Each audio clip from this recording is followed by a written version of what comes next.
안녕하세요. 스타119 임광복 대표입니다. 4월 24일 수요일 4시 44분 장마감 유튜브 방송입니다. 자, 오늘의 주제곡을 한번 들어볼까요?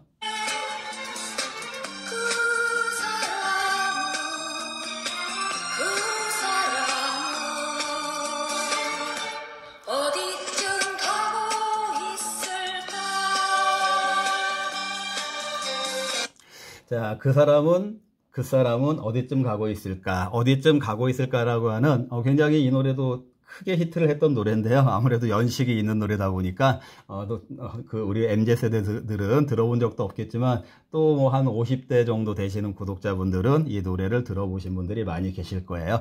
목소리가 이분이 그 전영 씨라는 가수인데 목소리가 양희은 씨 그리고 남궁옥분 씨 이 세 명의 목소리가 좀 비슷한 부분이 있는 맑은 목소리라는 그런 그 가요 평론가들의 분석도 있었던 그 가수 중에 한 명입니다. 자, 뭐 이 노래에 대한 평론을 제가 하려고 하는 건 아니고요. 지금 증시의 상황이 아마 이 노래 제목처럼 어디쯤 가고 있는 것일까? 자, 어제 미국 증시가 이틀 연속 반등을 했고 그에 따라서 오늘 한국 증시가 또 급반등이 나왔기 때문에 어쩌면 또 시장이 다시 강하게 올라가려고 하나 이런 생각을 하시는 분들도 되고 아니면은 다시 반락을 하겠지 이런 예상을 가지고 계신 분들도 계실 텐데요. 주식을 잘 해보겠다라는 정식으로 해보겠다라는 그런 생각을 가지고 계신 분들이라면은 시장에 대해서 궁금증을 가지고 있어야 정상입니다. 막연하게 내가 갖고 있는 종목은 오르겠지 이렇게 생각하시는 거는 잘못된 투자다라고 여러 차례 제가 그런 부분들에 대해서는 말씀을 드리고 있고요. 자, 그 경제 그 상황에 대해서 좀 생각을 해봐야 되는데 지금 아마도 미국의 그 연준 패드도 고민이 많을 거예요. 그 증시가 지금 어디쯤 가고 있는지에 대해서도 고민이 많을 거고 특히 이 패드에서도 그 경제도 여러 가지 이론들이 있거든요. 예전에는 보이지 않는 손이라고 해서 가격이 다 스스로 기능을 하기 때문에 그냥 놔두면 된다 이런 그 주장이 먹혔던 그런 시대도 있었지만 또 경제 공황을 겪은 이후로는 어떤 케인지안이라고 해서 케인즈 학파에서는 정부의 일정 부분의 간섭이 필요하다 이런 그 간섭들로 인해서 우리나라도 그렇고 미국도 그렇고 뭐 일본도 그렇고 각국들이 어떤 그 재정 정책이라든지 통화 정책을 쓰고 있잖아요. 또 그리고 이제 그 이후에는 케인지안과 아까 보이지 않는 손을 주장했던 고전 학파의 그 주장들을 혼용을 해서 네오 클래식 학파 또는 그 화폐주의자들 이런 학파들도 등장을 했는데 그만큼 그 주식 상황이 그 정책에 있어서 그 정책에 있어서 이론들을 일편적으로 활용하기가 쉽지 않은 그런 상황이기 때문에 특히 지금 그 패드가 국면에 있는 현재 그 경제 환경은 우리가 한 번도 경험해 보지 못했던 그 코로나 이후의 비대면 또 그리고 AI 4차 산업혁명 이런 부분 일련의 그 과정 속에서 또 간헐적으로 등장하는 전쟁들 우크라이나 하마스 이란 이런 전쟁들까지 겹치고 있다 보니까 아마 그 정책을 펴는 것이 쉽지가 않을 거예요. 자, 일단 미국에서는 지금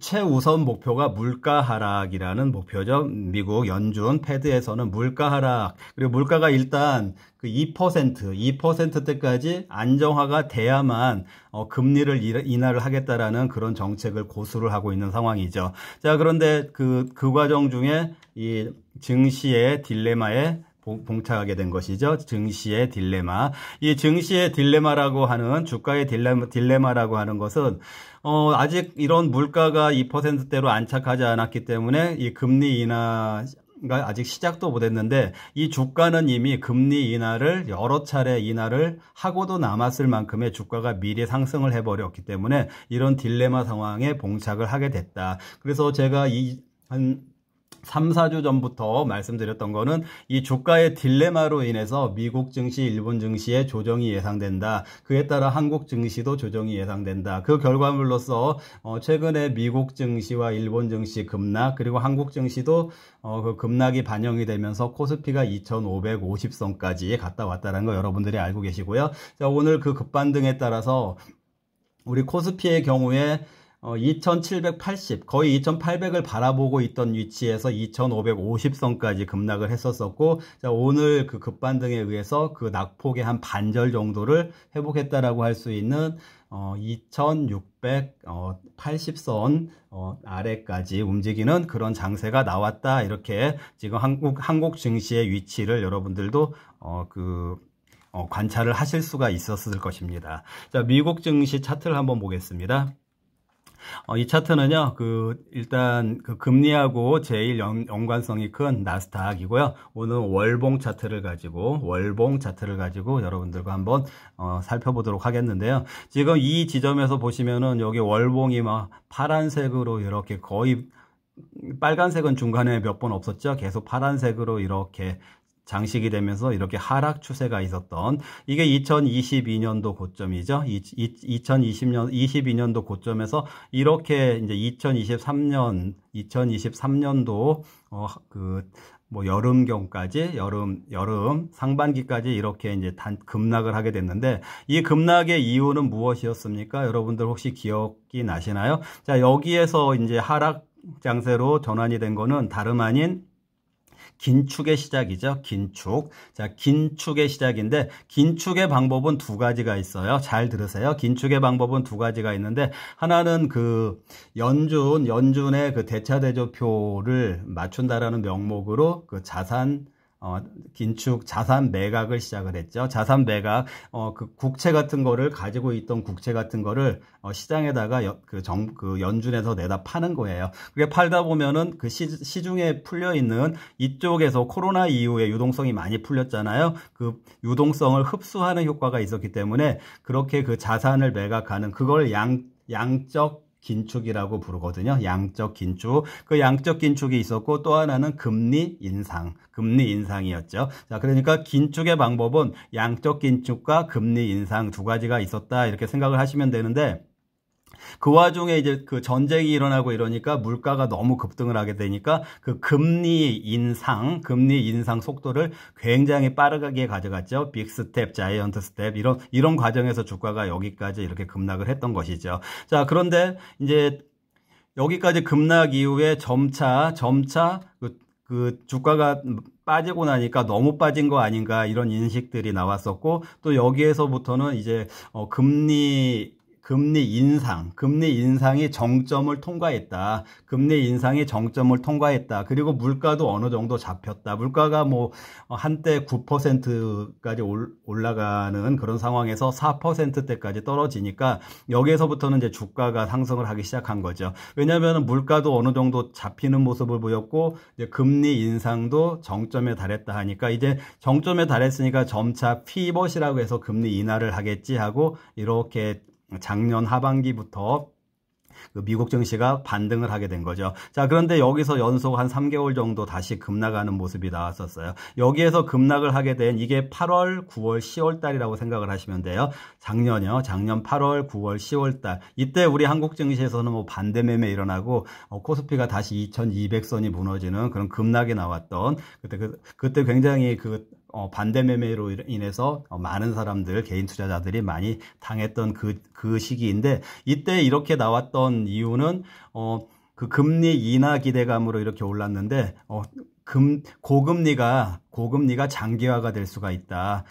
인하를 기대해서 올라오다 보니까, 고금리가 장기화가 될 수 있다. 이런 얘기가 이제 또 다시 등장하면서 한 3개월 정도 이렇게 시장이 많이 조정을 받았고, 이게 이제 작년 10월 말부터 해가지고 지금 현재까지 이렇게 이렇게 주가가 급등을 했던 거죠. 자, 급등을 했는데 이 과정에서 급등을 했던 거는 다시 살아난 금리 인하, 다시 말씀드릴게요. 다시 살아난 금리 인하 분위기였죠. 아직까지 금리 인하를 시작을 안 했지만 다시 살아난 금리 인하 분위기하고 그 다음에 그 필라델피아 반도체 그리고 AI, 그 엔비디아 아시죠? 그런 열풍으로 인해서 미국 주가가 이렇게 급등을 하게 된 것이죠. 그런데 문제는 금리 인하는 아직까지 단행이 안 됐다라는. 자, 그런데 이게 미국 증시가 급등을 하다 보니까 여기 보세요. 2022년도보다도 더 높이 올라온 거예요. 그러니까 사상 최고치를 경신했다. 미국 증시, 나스닥, 다우지수, S&P 500 사상 최고치를 경신했다. 이런 것들이 이제 나타난 게 지난 3월 달까지의 현상이었고, 자, 이 지점에서 그 추가적으로 상승하기 위해서는 금리 인하가 스피드하게 단행이 됐어야 되는데 막상 이 지점에 왔는데 물가가 좀처럼 3%대에서 2%대로 내려가지 않는 그런 문제에 봉착을 하게 된 거죠. 그래서 저도 여기서부터는 이 주가가 그걸 인식을 하게 된다. 또 그리고 주가 자체가 너무 올랐기 때문에 물가가 안 잡히는 부분이 있다. 그렇기 때문에 조정이 올 거다라고 말씀을 예상을 드렸었고 그 조정이 올 거다라는 그 예상에 적중을 해서 이 미국 나스닥 같은 경우에도 요만큼 이 정도의 여기까지 이게 지금 고점 대비로 해서 한 17%요. 잘 들으세요. 고점 대비로 해서 여기 저점 지점이 고점 대비로 해서 17% 정도 급락을 했었습니다. 이게 며칠 전에 일어났던 현상이에요. 그 나스닥이요. 죄송해요. 나스닥이 제가 지금 잠깐 그 필라델피아 반도체 지수하고 착각을 해서 말씀드렸는데 나스닥은 한 7%, 8% 정도 급락을 했고 지금 이게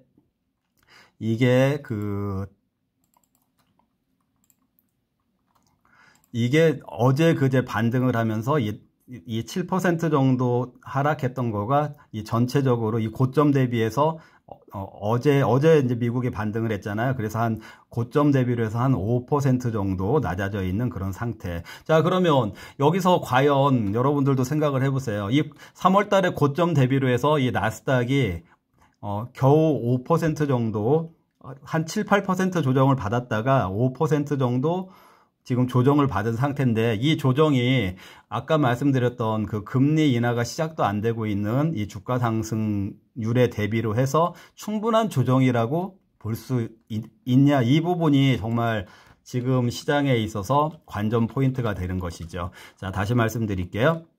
이번 조정으로 인해서 나스닥이 한 7, 8% 정도 급락을 했다가 필라델피아 반도체 지수 같은 경우에는 한 17%까지 급락을 했었어요. 며칠 전 얘기예요. 그 엔비디아도 뭐 10% 급락하고 그랬었으니까 필라델피아 반도체는 17%까지 급락을 했었는데 이 나스닥은 한 7, 8% 이 급락 지점에서 어제하고 그제 반등을 해서 지금 이 고점 대비로는 한 5% 정도 조정을 받은 위치인데 여러분들 한번 생각해 보세요. 이 고점 대비로 5% 정도 이 조정이 충분한 조정이라고 생각을 하신다라면은 이제 시장이 미국 증시가 앞으로 더 올라가겠죠. 근데 만약에 이 5% 조정이 좀 부족한 조정이다라고 그리고 더 충분히 조정이 필요하다라고 생각을 하신다면은 주가가 이 7%보다도 더 떨어지는 형태로 흘러내리게 되는 예상을 할 수가 있을 것입니다. 지금 말씀드리면 이게 아까 월봉이라고 말씀드렸잖아요. 월봉.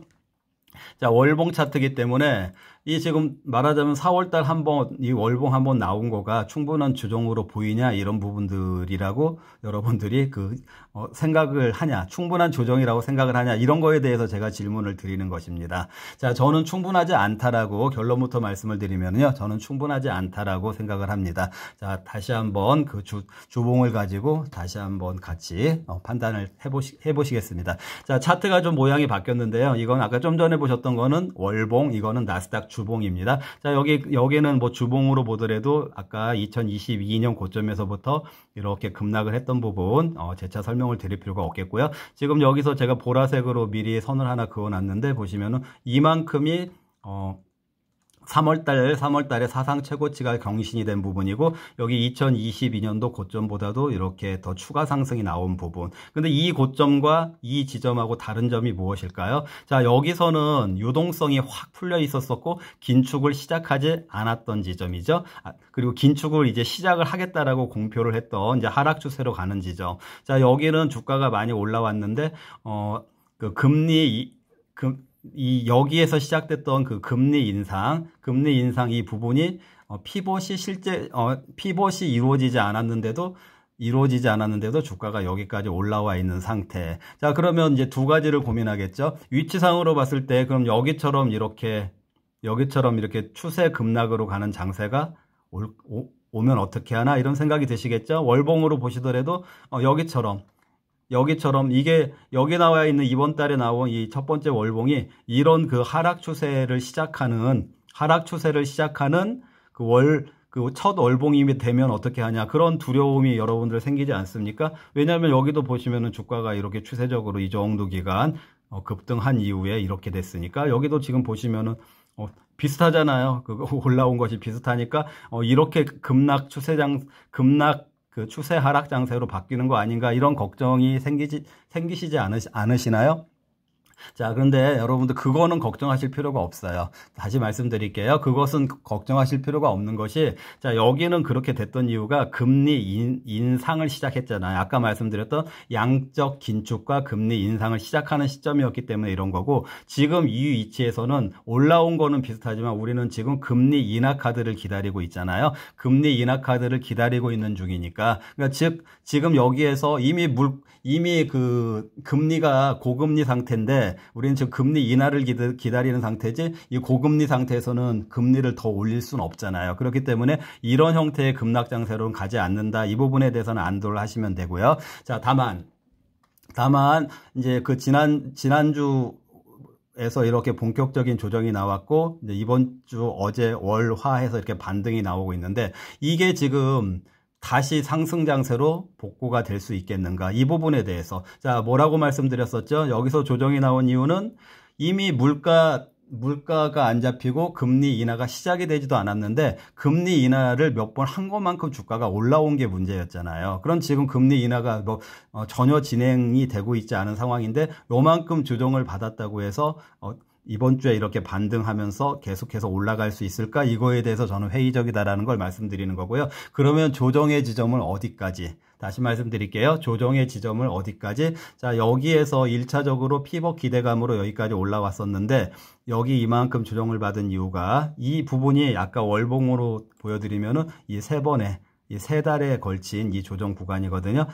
8, 9, 10 이렇게 됐던 이 부분이 왔던 거가 고금리의 장기화 때문에 왔다고 했었잖아요. 그랬었죠? 고금리의 장기화 때문에 이렇게 조정이 있었는데, 다시 이제 금리 인하가 가시권에 들어온다라고 해가지고 이렇게 올라온 부분이죠. 그래서 저는 이번 조정의 마무리가 여기 고금리의 장기화로 조정을 받기 직전의 위치 있잖아요. 이 수준까지의 조정이 올 것으로 예상을 합니다. 자, 여러분들 저 예상 드렸습니다. 어떻게 해요? 여기까지의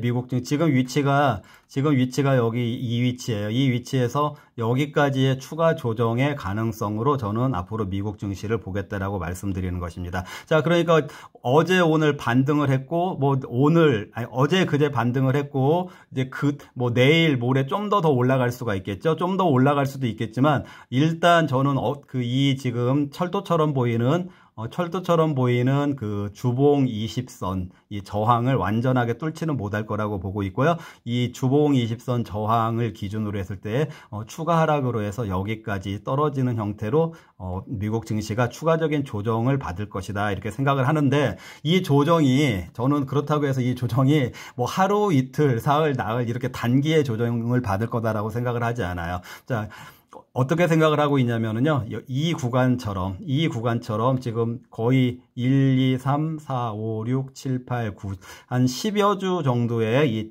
한 3달에 걸친 조정이었잖아요. 그럼 이 조정 중에 지금 하나, 둘, 셋, 넷, 한 4주 정도는 이 이 구간이 형성이 됐다고 생각을 하고, 이 지금 검정색으로 굵게 표시한 추가 조정이 아마 한 6주에서, 다시 말씀드릴게요, 6주에서 8주 정도의 그 기간을 가지고 조정을 받을 거다라고, 가격 조정을 받을 가능성이 높다. 만약에 이 가격 조정을 받지 않는다라고 하면은요, 다시요, 만약에 이 가격 조정을 받지 않는다라고 하면은요, 지금 이 보라색으로 표시한 2022년도 고점, 2022년도 고점을 돌파하지 못하는 수준의 이 보라색과 이 밑에 있는 이 파란색 사이에 이 박스권 장세, 다시요, 이 보라색 화살표 선을 고점으로 하는 박스권 상단으로 하는 그 박스권 장세가 기간 조정 형태로 나타날 가능성이 있다. 그러니까 주가가 여기까지 이렇게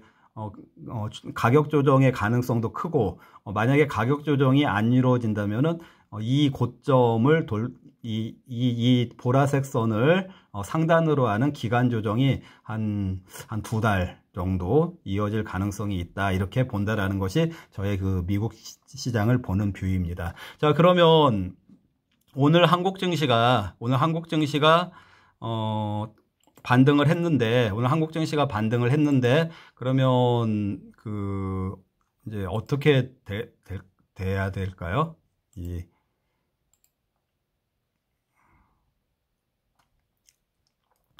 그렇다면 이제 한국 증시도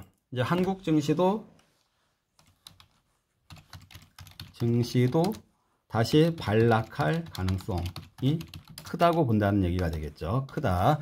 자, 그리고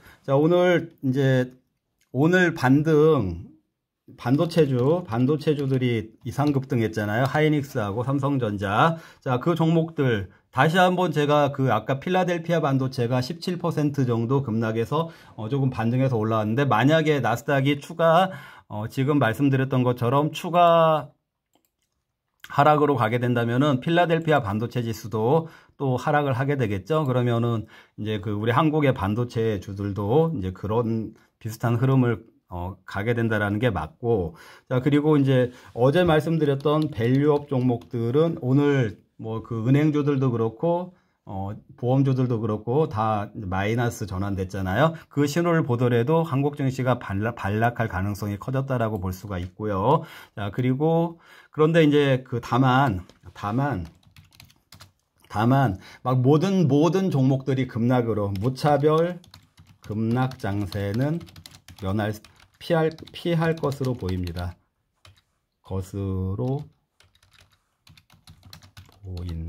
이 말씀은 무슨 말이냐면요, 정말 좀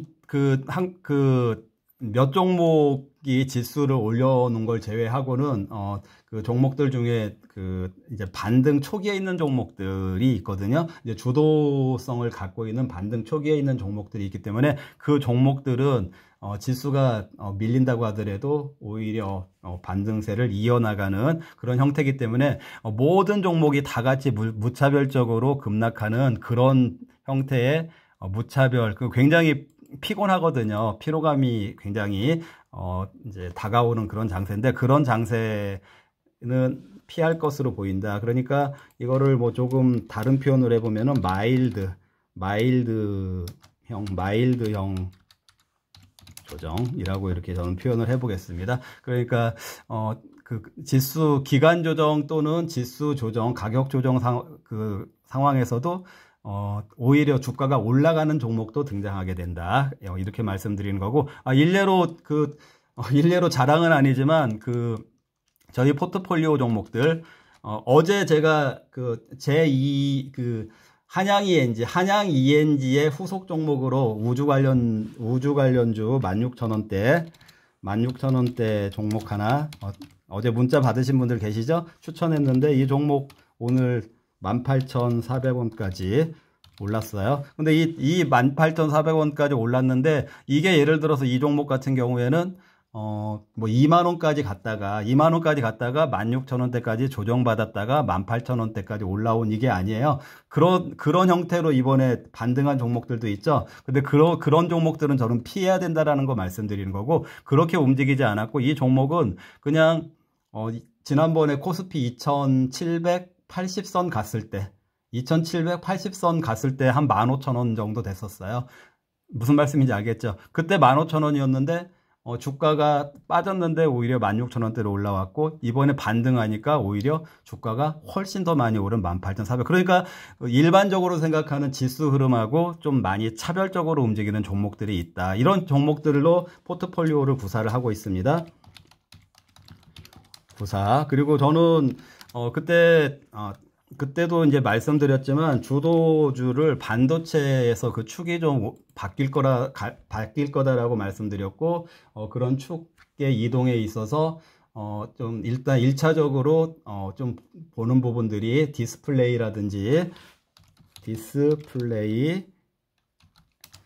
또는 우주 또는 디스플레이, 우주 또는 이제 XR. 뭐 이 정도로 보시면은요, 여러분들이 사실은 이게 디스플레이, 우주, XR 하면은 이게 다른 테마 같아 보이는데 공동의 테마입니다. 왜냐면은 디스플레이하고 XR 이런 것들은 아무래도 이제 카메라하고 좀 연관성이 크고요. 그리고 이제 우주 같은 경우에도 우주 관찰, 빛, 분광 같은 거, 그리고 우주 신호 같은 거 다 카메라로 작동하게 되거든요. 그렇기 때문에 이제 제가 보는 주도주들은 이 관련된 종목들, 그리고 이제 포트폴리오 중에 사실은 아까 좀 전에 말씀드렸던 이 종목 말고도 제가 주도주로 보는 종목은 일도 거짓말 아니고요. 오늘 고가가 갱신이 됐습니다. 오늘 굉장히 많이 급등을 했고요. 그런 주도주 전략을 펴고 있으니까 여러분들 기존의 마인드는 좀 지우시고, 기존의 종목들은 하락 추세 중 반등일 수도 있다라는 거 꼭 기억하셔가지고요. 낭패 보시지 않도록 그 종목에 대해서도 좀 저하고 다시 한번 상담하시고, 가급적이면은 제가 추천하는 포트폴리오로 함께 하시면은 이번에 어떤 장세가 오더라도 살아남을 수 있다, 이렇게 정리를 해드리겠습니다. 오늘 좀 내가 좀 사실은 내용을 뭐 미리미리 이렇게 표 같은 거는 만들어 놓을 때도 있지만, 내용 자체를 제가 막 연구해가지고 말씀드리는 게 아니고 그냥 진행을 하면서 이렇게 말씀드리다 보니까 오늘 좀 내용이 좀 어려운 내용일 수도 있는데, 어쨌든 또 경제 관련된 그런 여러분들이 뭐 경제 별로 좋아하시는 분들 없잖아요. 학문으로서의 경제에 대해서요. 전 다소 지루한 내용이었을 수도 있지만 또 재미있게 들으셨으면 좋겠고요. 그리고 아까도 말씀드렸지만 저희 스탁119 유튜브는 교수님들의 현실감 없는 그런 이론성, 그리고 짝퉁 또는 그런 차트쟁이들, 이 사람들의 정말 깊이 없는 내용들, 이런 것들의 그런